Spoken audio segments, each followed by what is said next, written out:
So what is my scariest moment? So a lot of people practicing in medical aesthetics also will run their own business, and my scariest moments have all been on the business side of things, and I think we've really pushed the limits a few times, and for me I can think of 3 or 4 times when we've nearly run out of money. Just in the early days of Harley Academy, 2016, 2017, 2018, it's an unpredictable time, and one of the key things I've learned in business is cash flow monitoring. You have to be absolutely religious about cash flow. So there was a time I remember in 2017 when half of our senior management had to leave, and our website malfunctioned and we couldn't make sales and revenue, and these are the kind of things that can terrify you, because when you put so much into your business, then the thought of it all just imploding is probably the scariest thing that could happen. So for me that was that, and then of course COVID came along, and COVID wasn't much fun either. But my most terrifying moments have been along the business side of things. It's an incredible learning journey in business. As an injector, I've had my fair share. I've had 3 vascular occlusions along the way. Fortunately, everyone has been perfectly fine afterwards. All of my occlusions have resolved.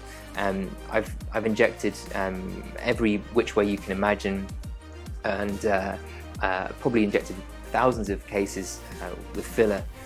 All 3 of my occlusions have been in the nose, which just reminds me how relevant it is for which zone you're treating regarding how likely it is to have a serious adverse event. Some of those can be quite difficult to manage and quite terrifying at the start. I think anyone's first vascular occlusion is a scary moment. The saving grace in my learning about vascular occlusions is that actually they're not that scary. You do have time. Okay, it's not something you have to immediately manage within the first 10 minutes. Okay, you've got hours to address, recognize, and manage a vascular occlusion. And fortunately, no catastrophic clinical events have happened in my career, and I think that's because at Harley Academy, and the way we teach, the way I teach, is that we inject in a way that absolutely minimizes the risk of something like a retinal artery occlusion, blindness, for example. I think we have to inject knowing that we may cause a cutaneous vascular occlusion at any point.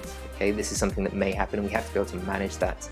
And almost philosophically, if you think about how we're approaching injectables, every single injection could cause a vascular occlusion, and the fear that could cause in you as an injector has to be inbuilt in everything that we do. We have to be prepared for that. That's the field that we're working in, and so it shouldn't be that scary when it happens, because in your head it may have already happened, and that, I think, is the best place to approach injecting from. It gives you that confidence and that courage, as long as you know what you're doing.